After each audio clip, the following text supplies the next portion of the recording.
ॐ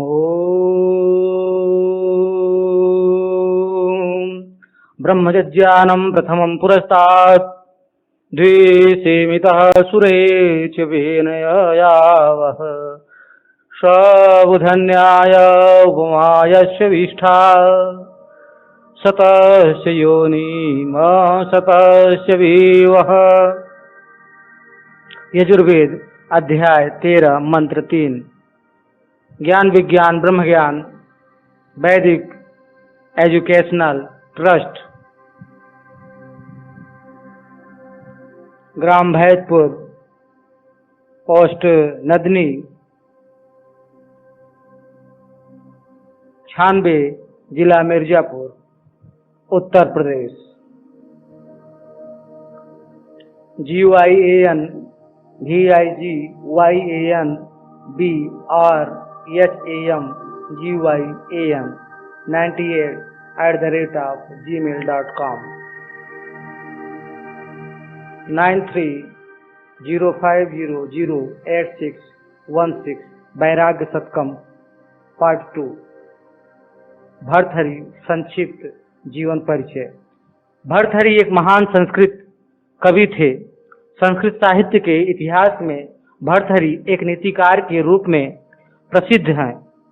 इनके शतक त्रय, नीति शतक, श्रृंगार शतक, वैराग्य शतक की उपदेशात्मक कहानियां भारतीय जनमानस को विशेष रूप से प्रभावित करती हैं। प्रत्येक शतक में 100 श्लोक हैं। बाद में इन्होंने गुरु गोरखनाथ के शिष्य बनकर वैराग्य धारण कर लिया था, इसलिए इनका एक लोक प्रचलित नाम बाबा भर्तृहरि भी है। जनश्रुति और परंपरा के अनुसार भर्तृहरि विक्रम संवत के प्रवर्तक सम्राट चंद्रगुप्त विक्रमादित्य के अग्रज माने जाते हैं। विक्रम संवत ईस्वी सन 56 वर्ष पूर्व प्रारंभ होता है, जो विक्रमादित्य के प्रौढ़ावस्था का समय रहा होगा।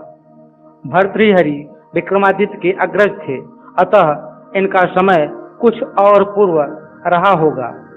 विक्रम संवत के प्रारंभ के विषय में भी विद्वानों में मतभेद है। कुछ लोग ईस्वी सन 78 और कुछ लोग ईस्वी सन 544 में इसका प्रारंभ मानते हैं। ये दोनों मत भी अग्राह्य प्रतीत होते हैं। फारसी ग्रंथ कलितो दिमना में पंचतंत्र का एक पद्य शिशि दिवाकर योर ग्रह पीड़नसम का भाव उद्धृत है। पंचतंत्र में अनेक ग्रंथों के पद्यों का संकलन है। संभवतः पंचतंत्र में इसे नीति शतक से ग्रहण किया गया है होगा। फारसी ग्रंथ 571 ईस्वी से 581 ईस्वी के एक फारसी शासक के निमित्त निर्मित हुआ था, इसलिए राजा भर्तृहरि अनुमानतः 550 ईस्वी पूर्व से हम लोगों के बीच आए थे। भर्तृहरि उज्जैनी के राजा थे। ये विक्रमादित्य की उपाधि धारण करने वाले चंद्रगुप्त द्वितीय के बड़े भाई थे। इनके पिता का नाम चंद्रसेन था, पत्नी का नाम पिंगला था, जिसे वे अत्यंत प्रेम करते थे।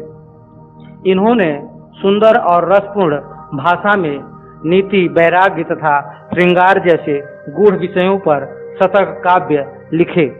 इस शतक त्रय के अतिरिक्त वाक्य पदीप नामक एक उच्च श्रेणी का व्याकरण ग्रंथ भी इनके नाम पर प्रसिद्ध है। कुछ लोग भट्टी काव्य के रचयिता भट्टी से भी उनका ऐक्य मानते हैं। ऐसा कहा जाता है कि नाथ पंथ के वैराग्य नामक उपपंथ के यह ही प्रवर्तक थे। चीनी यात्री इत्सिंग और ह्वेनसांग के अनुसार इन्होंने बौद्ध धर्म ग्रहण किया था। इनके जीवन से संबंधित कुछ किंवदंतियां इस प्रकार हैं। एक बार राजा भर्तृहरि अपनी पत्नी पिंगला के साथ जंगल में शिकार खेलने के लिए गए हुए थे। वहां काफी समय तक भटकते रहने के बाद भी उन्हें कोई शिकार नहीं मिला।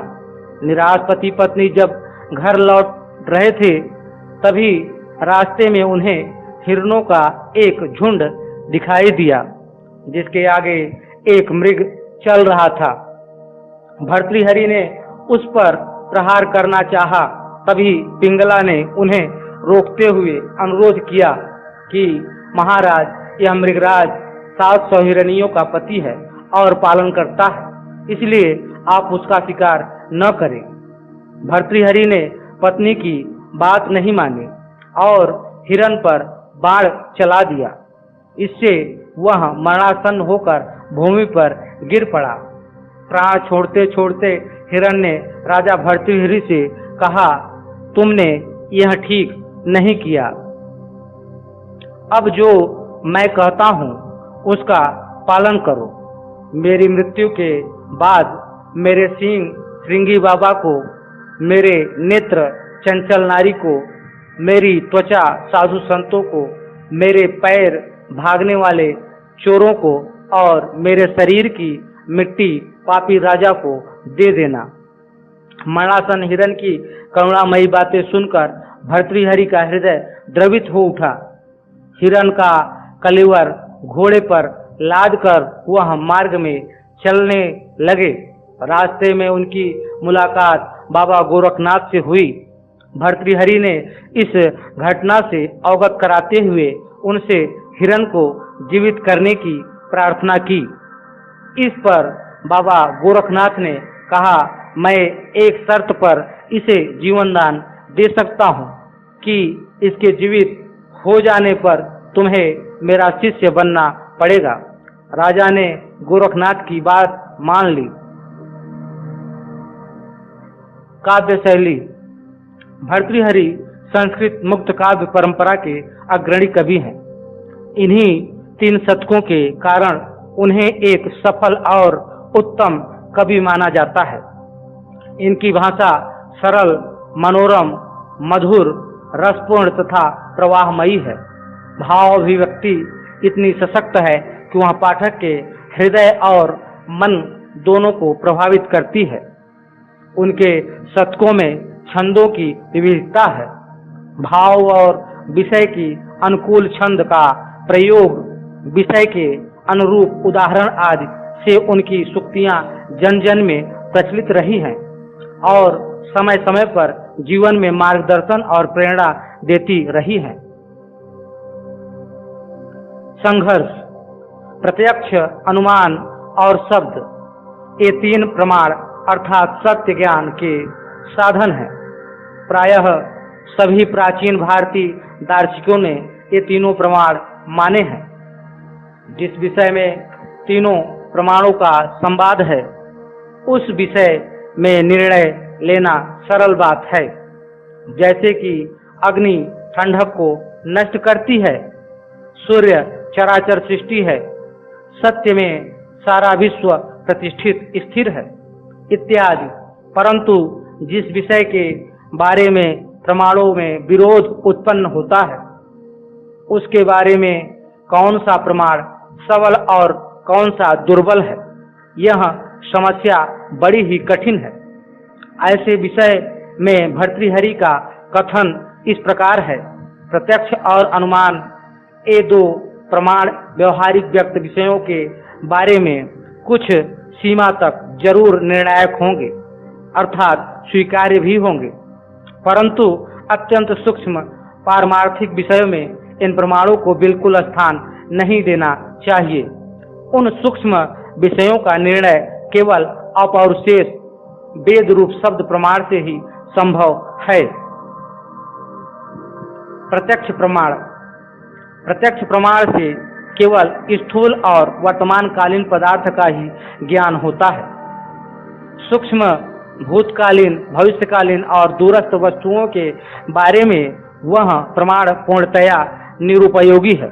समुचे विश्व का मूल कारण क्या है, विश्व का और उसके कारण का सत्य स्वरूप क्या है, इस विषय में तथा धर्म अधर्म, पाप पुण्य, परलोक, साधक शब्द और असाधु शब्द, अपभ्रंश आदि परोक्ष विषयों में वह प्रमाण सर्वथा दुर्बल है।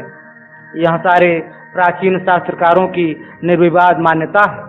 इसलिए भर्तृहरि ने प्रत्यक्ष का समर्थन या निराकरण कुछ भी नहीं किया है। सिर्फ 1-2 स्थानों पर उसने उसका उल्लेख किया है। अनुमान प्रमाण भी प्रत्यक्षावलंबी ही है। इस कारण से सर्वथा अप्रत्यक्ष अत्यंत सूक्ष्म और जिस विषय का प्रत्यक्ष के साथ दूर से भी संबंध नहीं हो सकता है, ऐसे विषय में अनुमान प्रमाण से निर्णय लेना अनर्थकारी होगा। ऐसा सिद्धांत भर्तृहरि ने स्पष्ट रूप से बताया है। Like, subscribe and also share. Thanks for watching.